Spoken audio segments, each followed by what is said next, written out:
हिंद आप सभी लोग को। हम लोग कल पढ़े थे प्रेजेंट परफेक्ट कंटिन्यूअस टेंस। आज हम लोग देखेंगे, वो खत्म हो गया था प्रेजेंट परफेक्ट कंटिन्यूअस टेंस। आज हम लोग देखेंगे पास्ट इंडेफिनिट टेंस। क्या देखा जाएगा? Past indefinite tense. चलिए देखते हैं पास्ट इंडेफिनिट टेंस की पहचान कैसे होगी। द पास्ट इंडेफिनिट टेंस में जो कार्य होता है वो भूतकाल में यानी कि पास्ट में ही संपन्न हो गया होता है, पूर्ण हो गया होता है। ठीक है, उसमें जो कार्य होता है वो पहले ही पूर्ण हो गया होता है, मतलब भूतकाल में पास्ट में ही संपन्न हो गया होगा। या दूसरे शब्द में बोले तो जिस हिंदी वाक्य के अंत में था, थे, थी या ये ई आए तो क्या कह रहेगा? पास्ट इंडेफिनिट टेंस कह रहेगा या सिंपल पास्ट टेंस भी कह सकते हैं। तो चलिए देखते हैं, ये तो समझ में आ गया कैसे कैसे पहचान होगी इसकी। जिस हिंदी वाक्य के अंत में था, हो, थे, था, थे, थी या ये ई आ जाए तो पास्ट इंडेफिनिट टेंस का होगा। मतलब कि जो कार्य है वो क्या होगा? भूतकाल में ही संपन्न हो गया होगा। इसमें ये पता चलेगा था, थे, थी आ जाए। जैसे आप लोग टेंस मतलब पढ़ दिए हैं, आप लोग टेंस पढ़ दिए दिए ये आ रहा है, ये क्या हो जाएगा? पास्ट इंडेफिनिट टेंस का हो गया। ठीक है, इसमें कुछ आते भी हैं, कुछ डेफिनिट टाइमिंग आती है, वो हम लोग अलग से देखेंगे। वेरियस सिचुएशन में कैसे उसको करते हैं वो अलग से देखेंगे। पहले ये नॉर्मल होता है, इसको देख लेते हैं। ठीक है, देखिए यहाँ पे जैसे इसमें स्ट्रक्चर होता है सब्जेक्ट प्लस वर्ब का सेकंड फॉर्म। इसमें जो होता है कि वर्ब का सेकंड फॉर्म का यूज होता है। वर्ब जैसे कि मानिए कि पढ़ना, अब क्या हो गया तो टीच टॉट टॉट होता है, दोनों का सेम होता है। ठीक है, फिर टीचिंग हो जाएगा। लिखना का हो गया तो राइट, रोट, रिटन होता है तो रोट जो है सेकंड फॉर्म वो यूज होगा। तो यानी कि वर्ब के मेन वर्ब के सेकंड फॉर्म में का यूज होता है। इसमें हेल्पिंग वर्ब डिड का यूज होता है, लेकिन डिड सिंपल में इसमें अफर्मेटिव में नहीं आएगा, वो निगेटिव से स्टार्ट होगा डिड का यूज करना। तो चलिए देखते हैं स्ट्रक्चर क्या होगा इसका। इसका स्ट्रक्चर होगा सब्जेक्ट फिर मेन वर्ब में का second form, subject plus V2। क्या पढ़ेंगे? V2। V2 मतलब वर्ब का second form, subject plus verb का second form plus object plus other word होगा तो अदर वर्ड लगा देंगे, खत्म। ये अफर्मेटिव होता है। ठीक है, अब देखते हैं यहाँ पे मैंने इस कहानी को पढ़ा। मैंने इस कहानी को पढ़ा यानी पहले पढ़ दिया है, पढ़ दिए हैं, या मैंने इस कहानी को पढ़ा था। ठीक है, ये भी हो सकता है। ठीक है, अब देखिए यहाँ पे आई, मैंने को क्या हो जाएगा? आई। इसमें सिंगुलर प्लूरल नहीं देखना है, सब्जेक्ट सिंगुलर है कुछ नहीं, इसमें जो भी हो वर्ब का सेकंड फॉर्म, क्योंकि एक सेकंड फॉर्म ही बताता है कि ये जो वर्क है वो पास्ट में हो गया है। ये आई पढ़ा, पढ़ाना का क्या हो जाएगा? रीड, रीड, रीड ही होता है। ठीक है, आई रीड दिस स्टोरी। देखिए आई हो गया, फिर वर्ब का सेकंड फॉर्म रीड का रीड ही होगा, रीड, रीड, रीड तीनों यही होता है। ठीक है, तो आई रीड दिस स्टोरी। अब देखिए नेक्स्ट, जेम्स ने थॉमस को एक पत्र, लिखी नहीं होगा, लिखा होगा ना, जेम्स शायद लड़का होगा तो लिखा। जेम्स ने थॉमस को एक पत्र लिखा। जेम्स ने थॉमस को एक पत्र लिखा, तो देखिए सबसे पहले लिखा तो पहले लिख चुका था ना, ये लिख दिया है, पहले का ही ये बात है। जेम्स ने, जैसे कि दो लोग बात कर रहे हैं तो ये बात कर रहे हैं कि जेम्स ने थॉमस को एक पत्र लिखा, यानी ये घटना पहले की है, पहले ये घटना संपन्न हो चुकी है भूतकाल में। फिर इसको देखते हैं अब, तो दिखा यानी से पता चल जा रहा है कि ये जो घटना है ये भूतकाल में संपन्न हो चुका है। तो भूतकाल में ये हो चुका है तो यानी ये पास्ट इंडेफिनिट टेंस का है। तो जब पास्ट इंडेफिनिट टेंस का है तो सेंटेंस अफर्मेटिव है। जब सेंटेंस अफर्मेटिव है तो यहाँ तुरंत पकड़ लेंगे हम लोग सब्जेक्ट प्लस वर्ब का second form plus object plus other word. तो सब्जेक्ट क्या है इसमें? जेम्स ने थॉमस को एक पत्र लिखा। सब्जेक्ट क्या है? जेम्स। किसके बारे में बात हो रही है? जेम्स ने लिखा ना, तो जेम्स के बारे में बात हो रही है। तो यहाँ जेम्स क्या हो जाएगा? यहाँ जेम्स हो जाएगा सब्जेक्ट, तो जेम्स लिख देंगे जेम्स ने थॉमस को एक पत्र लिखा। तो ये तो हो गया जेम्स। फिर वर्ब का सेकंड फॉर्म, वर्ब क्या है? लिखा, तो राइट, रोट, रिटर्न होता है। ठीक है, तो यहाँ रोट होगा क्योंकि वर्ब का सेकंड फॉर्म ही यूज करना है। तो जेम्स रोट अ लेटर, एक पत्र लिखा तो ए ऑब्जेक्ट लेटर हो जाएगा। ठीक है, अब किसको लिखा? To Thomas, to Thomas. ठीक है, James wrote a letter to Thomas. James ने थॉमस को एक पत्र लिखा। अब आगे देखते हैं, रहीम ने 100 रुपए दान दिए। तो रहीम ने 100 रुपए दान दिए, यानी ये पहले की बातें हैं, ये जो घटना हो रही है वो पहले हो चुकी है, पास्ट में घटित हो चुका है। तो इससे पता चल जा रहा है कि ये पास्ट इंडेफिनिट टेंस का है, और जब ये पास्ट इंडेफिनिट टेंस का है तो सेंटेंस पर पता लगाएंगे सेंटेंस में क्या नहीं, क्या, क्यों, कैसे, ऐसा कुछ नहीं आ रहा है, तो ये क्या है, अफर्मेटिव है। अब आगे देखते हैं हम लोग, रहीम ने 100 रुपए दान दिए, तो ये जो सेंटेंस है वो पास्ट इंडेफिनिट का है, पास्ट इंडेफिनिट का है तो पास्ट इंडेफिनिट टेंस का है ये सेंटेंस। जब ये पता चल गया तो अफर्मेटिव है कि निगेटिव है, तो ये अफर्मेटिव है। जब ये अफर्मेटिव है तो तुरंत स्ट्रक्चर आ जाना चाहिए माइंड में, सब्जेक्ट प्लस वर्ब का second form plus object plus other word. तो सब्जेक्ट क्या है, रहीम, किसके बारे में बात हो रहा है, रहीम के बारे में।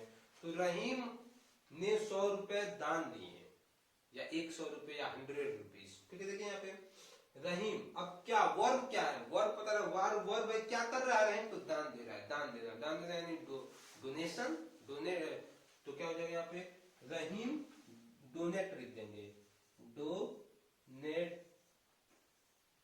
रहीम डोनेट 100 रुपीज, क्या लिखेंगे, रहीम डोनेट 100 रुपीज, रहीम डोनेट 100, रहीम डोनेट हो गया। अब ऑब्जेक्ट लिखेंगे 100 रुपीज, या 100 रुपीज भी हो जाएगा, 100 रुपीज, ठीक है। रहीम डोनेट 100 रुपीज। अब चलिए अब आगे देखते हैं, 100 रुपीज हो गया, अब आगे देखते हैं। अब इसी में निगेटिव सेंटेंस भी देख लेते हैं, ठीक है। निगेटिव में क्या होगा, निगेटिव में हेल्पिंग वर्ब आ जाएगा, ये आपको समझ में आ गया होगा, स्क्रीनशॉट ले सकते हैं आप लोग। अब आगे देखिए यहाँ पे निगेटिव को जब बनाएंगे तो निगेटिव कैसे बनेगा, subject plus did not plus verb का फर्स्ट फॉर्म हो जाएगा, क्योंकि जब हेल्पिंग वर्ब डिड आता है, जब हेल्पिंग वर्ब डिड आएगा तो खुद वो डिड एक सेकंड फॉर्म है, जब सेकंड फॉर्म है तो वर्ब क्या होता है, फर्स्ट फॉर्म में हो जाता है, ठीक है। तो इसका स्ट्रक्चर क्या होगा, सब्जेक्ट प्लस डिड, नॉट तो लगेगा ही क्योंकि निगेटिव है, तो subject plus did not plus verb का फर्स्ट फॉर्म यूज होगा, ध्यान दीजिएगा। अफर्मेटिव में वर्ब का सेकंड फॉर्म यूज होता है, लेकिन जैसे निगेटिव, इंट्रोगेटिव, इंट्रोगेटिव, निगेटिव वगैरह बनाते हैं तो वहां पे वर्ब का फर्स्ट फॉर्म यूज होता है, क्योंकि उसके साथ हेल्पिंग वर्ब डिड का यूज होता है। देखिए यहाँ पे क्या है, subject plus did not plus verb का first form plus object plus other word. देखिए आप, सॉरी, वह दिल्ली ट्रेन से नहीं गई, वह दिल्ली ट्रेन से नहीं गई, तो सबसे पहले हम लोग गई, वह दिल्ली ट्रेन से नहीं गई, यानी घटना कब का है, पहले का घटित हो चुका है ये घटना। जब ये घटना पहले घटित हो चुका है तो यहाँ पता चल जा रहा है कि ये पास्ट इंडेफिनिट टेंस का है। पास्ट इंडेफिनिट टेंस का है तो कौन सा सेंटेंस है, नहीं आया है तो निगेटिव सेंटेंस है। तुरंत स्ट्रक्चर माइंड में आ जाना चाहिए कि subject plus did not plus verb का first form plus object plus other word. तो चलिए देखते हैं इसको कैसे करेंगे। तो सब्जेक्ट है यहाँ पे वह, सब्जेक्ट क्या है, वह दिल्ली ट्रेन से नहीं गई, किसके बारे में बात हो रहा है, वह के बारे में, तो वह क्या हो जाएगा, सी, लड़की है तो सी, सी, सी हो गया। अब क्या करना है, डिड नॉट लगा देना है, तो सी डिड नॉट, चाहे सब्जेक्ट सिंगुलर हो या प्लूरल हो, कोई कंफ्यूजन नहीं है इसमें, इसमें कोई कंफ्यूजन नहीं होना चाहिए। जब सब्जेक्ट सिंगुलर हो या प्लूरल हो, चाहे वो सब्जेक्ट सिंगुलर हो, एक वचन करता हो या बहुवचन करता हो, उसके साथ हम लोग डिड का ही यूज करेंगे, ठीक है। तो she did not go to Delhi by train. अब देखिए क्या है, वर्ब क्या है, जाना, तो गो होगा, ठीक है, क्योंकि वर्ब का फर्स्ट फॉर्म यूज होगा। तो she did not go to Delhi, go to Delhi by train, ठीक है। अब आगे देखते हैं, आप लोग क्रिकेट नहीं खेले, आप लोग क्रिकेट नहीं खेले, पहले की बात है, आप लोग क्रिकेट नहीं खेले, पहले की बात है। जब पहले की बात है तो क्या है, पास्ट इंडेफिनिट टेंस है, नहीं आ गया निगेटिव सेंटेंस हो गया, स्ट्रक्चर तुरंत आ जाना चाहिए। पास्ट इंडेफिनिट टेंस का निगेटिव सेंटेंस का स्ट्रक्चर क्या होगा, subject plus did not plus verb का first form plus object plus other word. देखिए यहाँ क्या है, आप लोग, सब्जेक्ट क्या है, आप लोग क्रिकेट नहीं खेले, कौन, तो आप लोग, तो आप लोग यहाँ क्या हो जाएंगे, सब्जेक्ट हो जाएंगे, तो आप लोग का क्या हो जाएगा, यू, क्या होगा इंग्लिश वर्ड, यू, तो यू, फिर क्या करना है, डिड नॉट लगा देना है, यू डिड नॉट, फिर वर्ब क्या है इसमें, क्या नहीं किए, खेले, खेलने की बात है तो खेलना क्या है, प्ले। वर्ब का फर्स्ट फॉर्म ही यूज होगा, तो you did not play cricket, बस खत्म हो गया ऑब्जेक्ट के बाद। You did not play cricket. अब देखते हैं, वे लोग पतंग नहीं उड़ाते थे। वे लोग पतंग नहीं उड़ाते थे, तो उड़ाते थे पहले की बात है, यहां भी पता चल जा रहा है पहले की बात है। जब ये पहले की बात है तुरंत माइंड में क्या आ जाना चाहिए कि पास्ट इंडेफिनिट टेंस का है। जब पास्ट इंडेफिनिट टेंस का है तो सेंटेंस कैसा है, तो सेंटेंस में नहीं आया है, ये निगेटिव सेंटेंस है। जब ये निगेटिव सेंटेंस है तो तुरंत स्ट्रक्चर आ जाना चाहिए, subject plus did not plus verb का first form plus object plus other word. तो सब्जेक्ट क्या है, सब्जेक्ट, ठीक है, इसी स्ट्रक्चर के अकॉर्डिंग चलना है हमको, ठीक है। तो ये सब्जेक्ट क्या है, तो वे लोग पतंग नहीं उड़ाते थे, तो वे लोग के बारे में बात हो रही है ना, तो वे लोग को क्या बोलेंगे, दे। फिर क्या है, दे के बाद तुरंत क्या लगा देंगे, डिड नॉट। दे, चाहे वो सब्जेक्ट सिंगुलर हो या प्लूरल हो, इसमें कोई कंफ्यूजन नहीं होना चाहिए। दे डिड नॉट फ्राई, क्या होगा, पतंग उड़ाने को क्या बोलेंगे, क्या किया जा रहा था, पतंग उड़ाने की बात हो रही थी, तो दे डिड नॉट फ्राई क्या, kite. They did not fly kite, वे लोग पतंग नहीं उड़ाते थे। They did not fly kite. तो ये था लोग का अफर्मेटिव समझ में आ गया, आप लोग को निगेटिव भी समझ में आ गया।